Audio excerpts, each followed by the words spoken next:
So guys welcome back to my channel. पिछले video में हम लोग ने वायरल डिजीज़ के बारे में देखा था। अब इस वीडियो में हम लोग बैक्टीरियल डिजीज़ के बारे में देखेंगे। तो अभी तक जिन्होंने मेरा चैनल सब्सक्राइब नहीं किया है, प्लीज़ मेरे चैनल को सब्सक्राइब करें ताकि मैं ऐसे अच्छे अच्छे टॉपिक्स आपके लिए एग्ज़ाम पॉइंट ऑफ व्यू से लेकर आऊँ। अब चलिए हम लोग देखते हैं बैक्टीरियल डिजीज़ के बारे में। तो नाम से ही पता लग रहा होगा आप लोग को, बैक्टीरियल डिजीज़ मतलब बैक्टीरिया के थ्रू ही फैलते होंगे। तो चलिए एक बार मैं अपने कॉपी को हॉरिजॉन्टल कर लेती हूँ।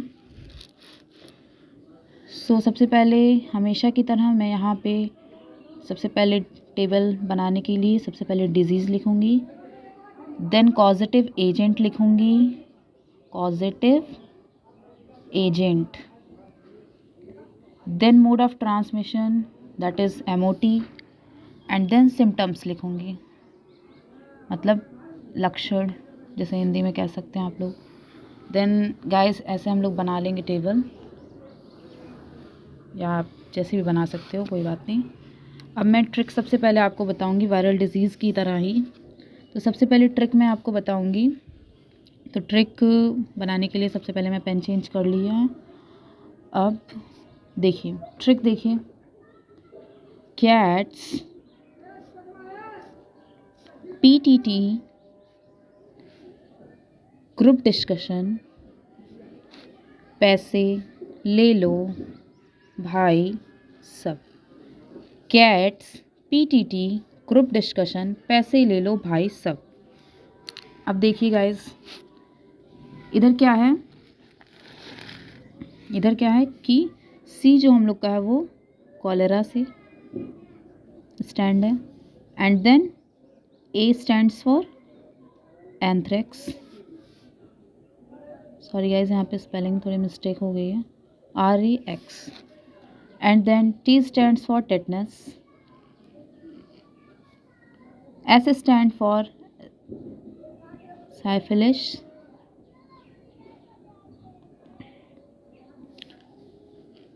P stands for pneumonia, here P is silent, T stands for typhoid, again T stands for tuberculosis, also known as TB. Next, G stands for gonorrhea,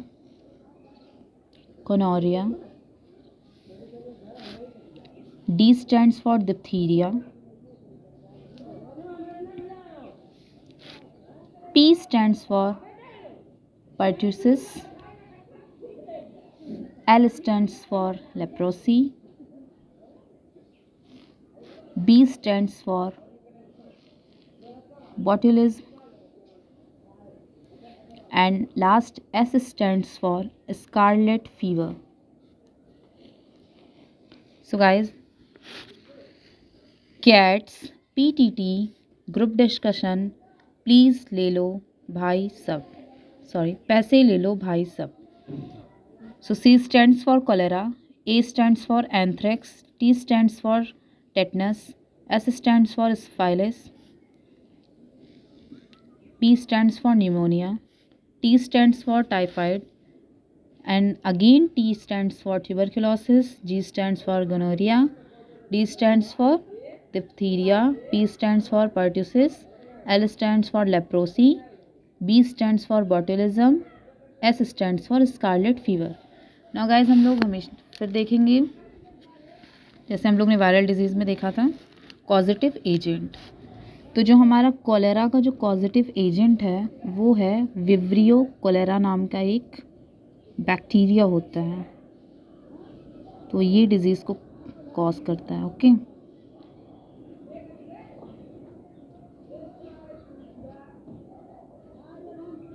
guys यहाँ पे स्पेलिंग थोड़ा मिस्टेक हो गया है, तो ये देखिए। नाउ गाइस एंथ्रैक्स जो होता है ये एक बैक्टीरिया है, बेसिलस एंथ्रेसिस। इस बैक्टीरिया से ये डिजीज़ कॉज होता है। टेटनस, क्लॉस्ट्रीडियम, इसका कॉजेटिव एजेंट है clostridium tetani. Then syphilis, treponema pallidum, spelling देख लीजिए आप लोग, treponema pallidum, pallidum. Okay, pneumonia जो होगा, आप ये तो आप लोग ने क्लास 11th में भी पढ़ा होगा, Streptococcus, Streptococcus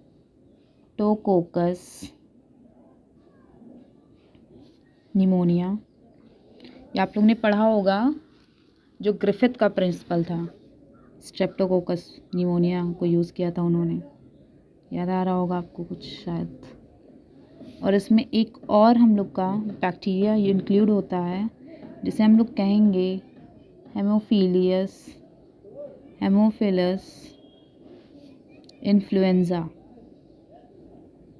influenza.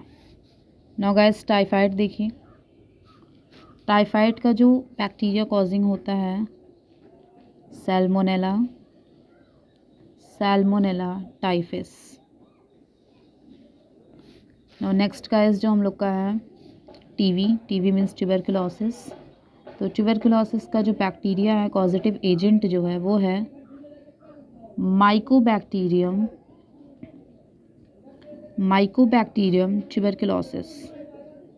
Tuberculosis.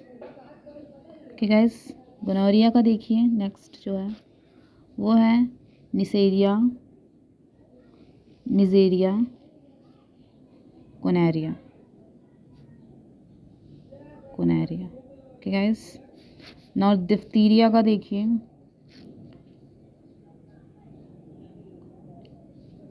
Corny bacterium diphtheria, ये इसका बैक्टीरिया कॉजिंग है, जो कॉजेटिव एजेंट है इसका ये है कॉर्नी बैक्टीरियम डिप्थीरिया।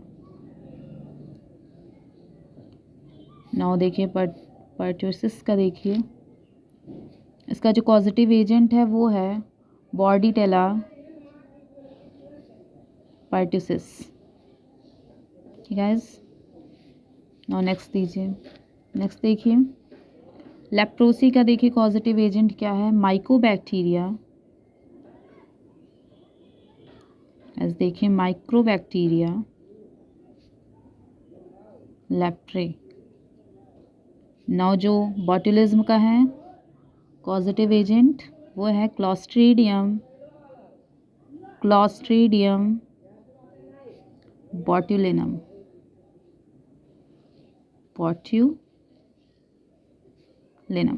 ओके। ना जो लास्ट हम लोग का स्कारलेट फीवर का है उसका जो बैक्टीरिया है वो है स्ट्रेप्टोकोकस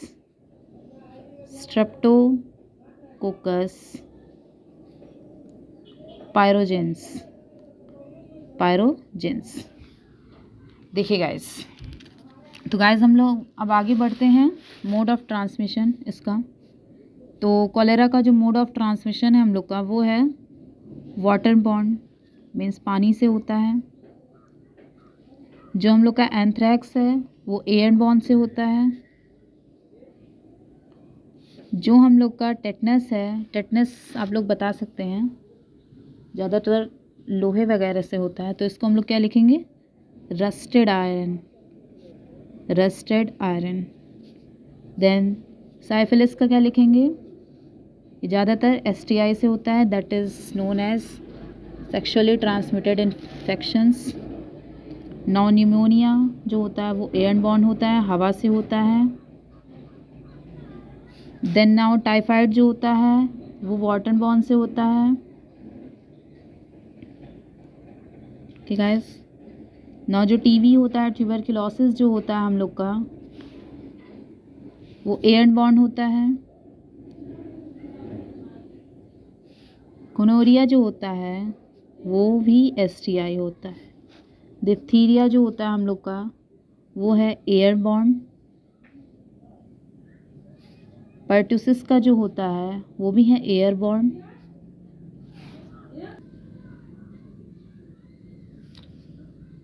नाउ गाइस, लेप्रोसी का जो है हम लोग का वो है वो कांटेक्ट से होता है, जब हम एक दूसरे के कांटेक्ट में आते हैं, that is immediate contact. Sorry guys. Now botulism का जो होता है वो है वाटर बॉर्न। फ्रेंड्स, ही वाटर बॉर्न है, दैट इज़ वाटर से होता है। और जो स्कारलेट फीवर है हम लोग का, वो एयर बॉर्न से होता है। नाउ अब हम लोग क्या देखेंगे, लास्ट जो हम लोग का वो है सिम्टम्स। तो सिम्टम्स के लिए मैं फिर एक बार पेन चेंज कर रही हूँ। सिम्टम्स, तो कोलेरा का सिम्टम्स क्या होता है, डायरिया। डायरिया डायरिया क्या होता है, वाटर लॉस होता है हमारे बॉडी से, water loss from our body. Now जो एंथ्रेक्स होता है उसका जो सिम्टम्स होता है, इसमें क्या होता है कि रेस्पिरेटरी सिस्टम में हम लोग के जो रेस्पिरेटरी सिस्टम होता है उसमें डिस्टरबेंस आते आता है, मीन्स कुछ गड़बड़ी हो जाती है। ओके गाइस, अब जो हम लोग का नेक्स्ट है टेटनेस। इसमें क्या होता है, मसल्स जो होते हैं हमारे अकड़ जाते हैं, जिसे हम लोग कहते हैं लॉक चॉक। इसमें क्या होते हैं, मसल्स जो होते हैं हम लोग के वो अकड़ जाते हैं। और किसके मसल्स, माउथ के। ओके, नाउ जो हम लोग का नेक्स्ट है साइफिलिस जो होता है, इसमें जो होता है हमारे जो ऑर्गन होते हैं वो डैमेज हो जाते हैं पूरी तरीके से। नेक्स्ट जो हमारा निमोनिया होता है, इसमें क्या होता है कि हमारे जो लंग्स में एल्वियोली होता है उसमें फ्लूइड फिल हो जाता है, मीन्स फ्लूइड फिल हो जाता है कहाँ पे, एल्वियोली में। ठीक, नाउ जो टाइफाइड है हम लोग का, वो क्या है, इसमें क्या होता है कि इंटेस्टाइनल परफोरेशन हो जाता है। अब देखिए टीबी में क्या होता है, म्यूकस डिपॉजिट हो जाते हैं। डिपॉजिट मीन्स इकट्ठा हो जाते हैं या जमा हो जाते हैं। और कफ और जॉइंट पेन भी होता है, कफ और जॉइंट पेन होता है। नाउ फ्रेंड्स आगे देखेंगे जो हम लोग का गोनोरिया है। ओके, इसमें क्या होता है कि रिप्रोडक्टिव सिस्टम पे इन्फेक्शन हो जाता है। ओके, अब जो डिप्थीरिया होता है, इसमें क्या होता है कि हमारी जो वॉइस होती है वो ख़राब हो जाती है। ओके, और वॉइस कैसे निकलती है, हॉर्स के जैसे वॉइस निकलती है। ओके, नाउ जो हम लोग का पर्ट्यूसिस है, उसमें क्या होता है कि कफ हो जाता है हमें ज़्यादातर। लेप्रोसी में क्या होता है कि वाइट पैचेस पड़ जाते हैं, वाइट मार्क्स पड़ जाते हैं बॉडी पे। अब देखिए लास्ट जो है हम लोग का बॉटुलिज्म, सॉरी लास्ट का सेकेंड जो है बॉटुलिज्म, इसमें जो हमारा नर्वस सिस्टम होता है हमारा, उसमें दिक्कतें आ जाती हैं, नर्वस सिस्टम प्रॉब्लम्स। और जो हमारा स्कारलेट फीवर है, इसमें क्या होता है कि हाई फीवर हो जाता है। ओके, हाई फीवर हो जाता है। हाई फीवर मतलब इसमें ज़्यादातर हेडेक ज़्यादा होता है, बॉडी पेन ज़्यादा होता है, स्नीजिंग ज़्यादा होती है। सो गाइस ये देखिए, आपको टेबल बना के मैंने बैक्टीरियल डिजीज़ को समझाया है, बिल्कुल वायरल डिजीज़ की तरह। तो गाइस ये रहा हमारा टेबल। आई होप आपको समझ में आया होगा। कोई भी क्वेरी हो तो कमेंट बॉक्स में आप लिख सकते हैं। Thanks for watching. मिलते हैं जल्दी नेक्स्ट वीडियो के साथ। तब तक के लिए bye bye, take care, stay safe.